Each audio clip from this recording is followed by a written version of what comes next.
வணக்கம் மேம். வணக்கம். எப்படி இருக்கீங்க? நல்லா இருக்கேன். நீங்க எப்படி இருக்கீங்க? நல்லா இருக்கு மேம். மேம், இந்த தமிழ் புத்தாண்டு 2025 12 ராசிகளுக்கும் எப்படி இருக்கும்னு தெரிஞ்சுக்கிறதுக்கு எல்லாரும் ஆர்வமா இருக்கும்.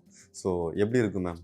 இந்த தமிழ் புத்தாண்டு வந்து அதாவது நிறைய சேஞ்சஸ், ஆல்டர்னேட்டிவ்ஸ் நிறைய எல்லா ராசிகளுக்குமே வந்து ஒரு சேஞ்ச், ஒரு டிரான்ஸ்ஃபர்மேஷன் அப்படிங்கிறது இந்த வருஷத்துல இருக்கு. முதுகு வலியா, மூட்டு வலியா, கை கால் நீட்ட மடக்க இயலாமையா, அறுவை சிகிச்சை இல்லா குணம். டாக்டர் ஸ்ரீவர்மாஸ் பிசிஆர் மகாராஜா தைலம். மிதுன ராசி இந்த 2025 தமிழ் புத்தாண்டு இவங்களுக்குலாம் எப்படி இருக்க போகுது? மிதுன ராசியும் வந்து ஜென்ரலா இவங்களோட கேரக்டரைசேஷன் எப்படி இருக்கும்னா, லிசனிங் கெப்பாசிட்டி கொஞ்சம் கம்மியா இருக்கும். அதாவது ஏன் லிசனிங் கெப்பாசிட்டி கம்மியா இருக்கும்னா, இவங்களுக்கு அட்வைஸ் பிடிக்காது மிதுனத்துக்கு. ஃப்ரெண்ட்லியாக பேசினா லிசன் பண்ணிக்குவாங்க. இந்த மாதிரி இப்படி தப்பு இருக்குது, இது சரி பண்ணிக்கலாம் அப்படின்னா அது வேறையாக இருக்கும். நீங்கள் இப்படி தான் இருக்கணும், இந்த பர்ஃபெக்ஷன் அப்படிங்கிறப்போ இவங்களுக்கு ஆல்ரெடி ஃபீல் அவங்க பர்ஃபெக்ட் அப்படிங்கிறத தான் அவங்க ஃபீல் பண்ணிட்டு இருப்பாங்க. இன்னும் சொல்லப்போனால் நார்ம்ஸ் இருக்காது.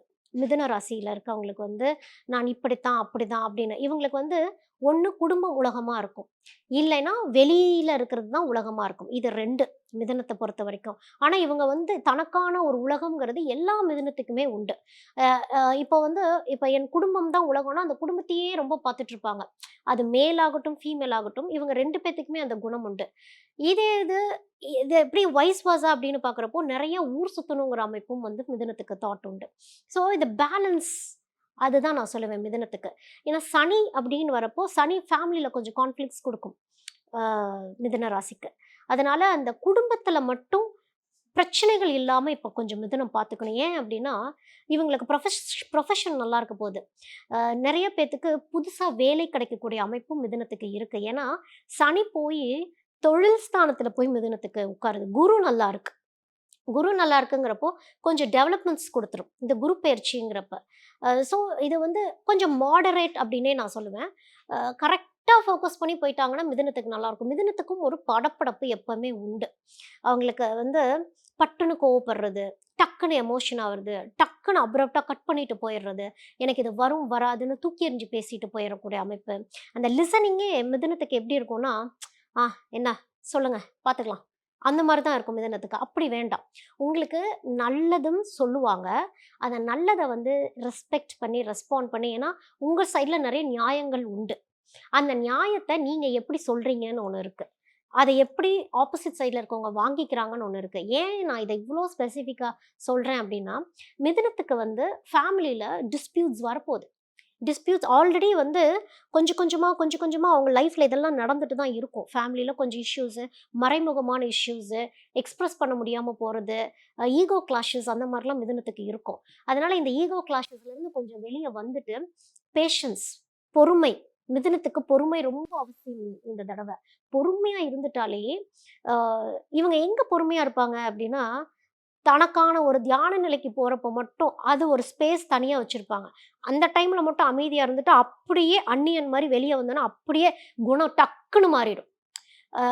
ஏன் அவங்களுக்கு அது மாறுதுன்னா, இதை வந்து லைஃப்பில் இம்ப்ளிமெண்ட் பண்ணணும். நீங்கள் யோகா ப்ராக்டிஸ் பண்ணுறீங்க, ஏதோ ஒரு மெடிடேஷன் பண்ணுறீங்க அப்படின்னாலும் வாழ்வியலுக்கு உகந்து அது வரணும். அது தனியாக ஒரு ட்ராக்ல போயிட்டுருக்கும், இது தனியாக ஒரு ட்ராக்ல போயிட்டுருக்கும் அப்படிங்கிறது தான் இவங்களுடைய ப்ராப்ளமாகவே இருக்கும். ஏன்னா ஃப்ரெண்ட்லியாக பேசுகிறவங்கள்ட்ட இப்படி ஒரு ஃப்ரெண்டு அப்படின்னா இது சூப்பர் அப்படிங்கிற மாதிரி மிதுனம் இருக்கும். வீட்டுக்குள்ளே வரப்போ கேரக்டரைசேஷன் வேறு மாதிரி இருக்கும். ஏன்னா வீட்டுக்குள்ளே வரப்போ இப்போ ஒரு டீச்சராக இருக்காங்க ஒரு மிதுனம் அப்படின்னா, நீங்கள் டீச்சர்னா ஸ்கூலோடு இருந்துக்கணும் டீச்சர். வீட்டில் வந்துட்டு தாம் தூம் தடாபுடான்னா வீட்டில் பிரச்சனை ஆகிடும். அந்த இடத்துல தான் நீங்கள் வந்து அம்மாவா, அப்பாவா, ஒரு அண்ணனா, ஒரு தங்கச்சியா, அந்த மாதிரி உங்களுடைய ரோலை கரெக்டாக கொண்டு வந்துருங்க. ஏன்னா இங்கே தான் குடும்பம்னு வரப்போ தான் கொஞ்சம் சறுக்குது மிதுனத்துக்கு. வெளி உலகம் நல்லா இருக்கு. அதனால மிதுனம்க்கு நான் சொல்ற விஷயம் என்னன்னா, கொஞ்சம் நிதானம் இருந்துட்டா நல்லா இருக்கும். விஷ்ணு வழிபாடு, நிறைய விஷ்ணு வழிபாடு பண்ணுங்க. விஷ்ணு வழிபாடு பண்றப்போ வந்து அந்த கடாட்சம் அவங்களுக்கு ஒரு தேஜஸ், ஒரு அமைதி நிலை அப்படிங்கிறது வரும் மிதுனத்துக்கு. அது மட்டும் இல்லாமல் இப்போ சனி பேச்சு குரு பேச்சு வரப்போ ஸோ அதெல்லாம் இவங்களுக்கு எப்படி இருக்குன்னா, அதுவும் சனி வந்து இவங்களுக்கு தொழில் ஸ்தானத்துல வர்றதுனால ஒரு ஃப்ரிக்ஷன் இருக்கும் மிதுனத்துக்கு. இந்த ஒர்க் லைஃப் பேலன்ஸ் அப்படின்னு ஒன்று இருக்கு இல்லையா, ஒன்று அதில் ரொம்ப டுவெல் ஆகி போகிறது. புதுசாக நிறைய ஆப்பர்ச்சுனிட்டிஸ் வரும் இந்த தடவை மிதுனத்துக்கு. கொஞ்சம் அப்கிரேட் ஆகி போகிற மாதிரியோ, இன்னும் கொஞ்சம் ப்ரெஷர்ஸை வாங்கிக்கிற மாதிரி அமைப்பு. இப்போ ஸ்டூடெண்ட்ஸே இருக்காங்க அப்படின்னா கொஞ்சம் ப்ரெஷர் போட்டு படிக்கிற மாதிரி இருக்கும் அவங்களுக்கு. ஏன்னா அவங்களுக்கு தெரியும் இந்த ப்ரெஷர் போட்டால் நான் அடுத்த லெவல் போயிடுவேன். ஆனால் எல்லாம் சேர்த்தி வச்சு பண்ணுற மாதிரி இருக்கும். மிதுனத்துக்கு வந்து நாளைக்கு பார்த்துக்கலாம், அப்புறம் பார்த்துக்கலாம். இப்போ இந்த மூமெண்ட்டை நான் என்ஜாய் பண்ணிக்கிறேன் அப்படிங்கிற மாதிரி. எப்போ உங்களுக்கு அந்த டைம் ஸ்பேஸ் கிடைக்குதோ அப்பவே எல்லாத்தையும் நீங்க ரெடி பண்ணி வச்சுக்கோங்க. ஏன்னா மிதுனத்துக்கு டிராவல் பண்ண போறாங்கன்னா பலகாலமா பிளான் பண்ணுவாங்க. அந்த மாதிரி லைஃபையும் கரெக்டாக பிளான் பண்ணி ஏன்னா இந்த டிராவல் மிதுன ராசிக்காரங்க வந்து டிராவலிங் பிளான் பண்ணுறதுல அவங்க பெஸ்ட்டு. ஏன்னா முன்கூட்டியே ஷாப்பிங் பண்ணி வைக்கிறது, அந்த இடத்த டெஸ்டினேஷன்ஸ் பார்த்து வைக்கிறது, இது போர் அடிச்சா அடுத்தது என்ன, இதே மாதிரி குடும்பத்துலேயும் பண்ணுங்கன்னு தான் நான் சொல்கிறேன். குடும்பத்துலேயும் எனக்கு குடும்பத்தில் இப்படி ஒரு ப்ராப்ளம் வருதா, இதை நான் எப்படி சரி பண்ணுறது, இதை எப்படி நான் பட்டிட்டிங்கிறீங்க பார்க்குறது. ஏன்னா சனி இதை செய்ய வைக்கும்.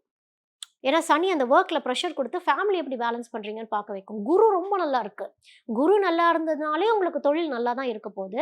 நீங்கள் வெளி உலகத்தில் ஒரு ஒரு அப்கிரேடேஷன் போக தான் போகிறீங்க மிதுனம். But still balance. இப்போ ஒரு புது தொழில் பண்ண போறாங்க, ஏதாவது இன்வெஸ்ட்மெண்ட் பண்ணலாம் அப்படின்னா என்ன மாதிரி பிசினஸ்ல பண்ணலாம்? மிதுனம் வந்து இன்வெஸ்ட்மெண்ட்டுங்கிறப்ப மட்டும் கொஞ்சம் ஜாக்கிரதையாக இருந்துக்கணும். உங்களுடைய நாலேஜ் எவ்வளோ இன்வெஸ்ட் பண்ண முடியுமோ. ஏன்னா மிதுனத்துக்கு வந்து நாலேஜ் நல்லாயிருக்கும். ஒரு அட்மினிஸ்ட்ரேஷன் அந்த மாதிரி போய்க்கிறது நல்லது. ஏன்னா மிதுனத்தினால வந்து ஒரு பொருளை பாதுகாத்து அதை டெவலப் பண்ணி கொண்டு போகிற அந்த பொறுமை கிடையாது அவங்களுக்கு. டாக்கட்டிவ் மிதுனம் எல்லாமே பேசியே சரி பண்ணக்கூடியவங்க. அதனால ஒரு மார்க்கெட்டிங், இப்போ ரியல் எஸ்டேட்டில் இருக்கீங்கன்னா மார்க்கெட்டிங்கில் போயிடுங்க. நீங்கள் போய் ஒரு லேண்டு வாங்கிட்டா படப்படப்பாயிடுவாங்க. தன்னால் தன்னுடைய லேண்டை ப்ரொமோட் பண்ணி பேச முடியாது. மற்றவங்க லேண்டை ப்ரொமோட் பண்ணி இவங்கனால பேச முடியும். அதனால வந்து ஒரு ஹை லெவல் புரோக்கரேஜ், ஒரு பிரிட்ஜாக இருக்கிறது, இந்த மாதிரி விஷயங்களில் வந்து இவங்க தொழில் ரீதியாக கான்சென்ட்ரேட் பண்ணாங்க. ஏன்னா இவங்களுக்கு வந்து யாரையுமே பேசி கன்வின்ஸ் பண்ணக்கூடிய அமைப்பு மிதுனத்துக்கு உண்டு. ஏன்னா அடித்து பேசக்கூடியவங்க. இது இப்படித்தான், இவங்க இவங்க என்ன இவங்க பேசினா நம்மளால நம்பிட முடியும். கரெக்டாக on spot, face to face, இது இப்படி தான், இது பண்ணுறதுனா பண்ணுங்க, ஆப்பர்ச்சுனிட்டியை கொடுத்துட்டு எடுத்துக்கிறதுனா எடுத்துக்கோங்க, இல்லைன்னா நான் கிளம்புறேங்கிற மாதிரி இருக்கும். அதனால இவங்கள்ட்ட ஒரு ஒரு ஆங்ஸைட்டி இருக்குன்னு நான் சொல்கிறேன் இல்லையா. இந்த ஆங்ஸைட்டியை பிஸ்னஸில் யூஸ் பண்ணுறது, அதாவது பாசிட்டிவானா அவங்களுக்கு அந்த ஏர்ஜ் கொடுக்கறது. வாங்குறீங்களா இல்லையா அப்படின்னு அவங்க வாங்கிடுவாங்க. ஸோ அந்த ஆஸ்பெக்ட் நல்லா இருக்கு. அதில் உங்களுக்கு குரு நல்லா சப்போர்ட் பண்ணுவார் மிதுனத்துக்கு. ஸோ அந்த மாதிரி டெவலப் ஆகி போய்க்கிங்க. மேஷராசிக்காரங்க அப்படின்னு பார்த்தாலே இவங்க வந்து லைஃப் ஸ்டார்ட்ஸ் வித் இன்னசென்ஸ் தான் மேஷராசிக்கு. ஸோ இன்னசென்ஸ்லேருந்து அப்படியே ஸ்டார்ட் ஆகி நிறைய இவங்க ஏமாற்றங்கள் நிறைய பார்த்துருப்பாங்க. ஏன்னா வாலண்டியராக போய் ஹெல்ப் பண்ணி, வாலண்டியராக மூக்கடைப்பு பட்டு, இந்த மாதிரியே இருந்து எங்கே ப்ரெசன்ஸ் தேவையில்லைன்னு தெரியாமையே இவங்களோட லைஃப்பை பாதி இவங்க வந்து மேஷராசிக்காரங்க வேஸ்ட் பண்ணியிருப்பாங்க. ஸோ இப்போ எப்படி இருக்கும் இவங்களுக்கு, ஸ்டார்டிங் எப்போவுமே ஈஸியாக ஸ்டார்ட் பண்ணிடுவாங்க மேஷம். ஏன்னா அவங்களுக்கு பொறுமை அப்படிங்கிறது ரொம்ப கம்மிங்கிறதுனால எனக்கு உடனே இப்போவே அப்படிங்கிறப்போ ஆன் ஸ்பாட். எனக்கு தெரிஞ்ச சில மேஷராசிக்காரங்கெல்லாம் அவங்களுடைய கல்யாணம் ஆகட்டும், இல்லை அவங்களோட பிள்ளைங்களை கல்யாணம் ஆகட்டும், ஒரு 1 வீக்கில் டிசைட் பண்ணுறது. அந்த ட்ரெஸ்ஸு போயிட்டு அந்த கல்யாணத்துக்கான ட்ரெஸ்ஸை ஒரு 2 நாளைக்கு முன்னாடி போய் வாங்குறது. ஸோ இந்த மாதிரி அப்புறம் பார்த்துக்கலாம், எல்லாமே ரஷ் அப் பண்ணி பண்ணுறது, தீர விசாரிக்காமல் பண்ணுறது, இந்த ஆட்டிடியூட் வந்து நிறைய மேஷராசிக்காரங்களுக்கு இருக்கும். இதுதான் அவங்களுக்கு வந்து ஃபெயிலியர்ஸ் கொடுக்கறது. முதுகு வலியா, மூட்டு வலியா, கை கால் நீட்ட மடக்க இயலாமையா, அறுவை சிகிச்சை இல்லா குணம். டாக்டர் ஸ்ரீவர்மாஸ் PCR மகாராஜா தைலம்.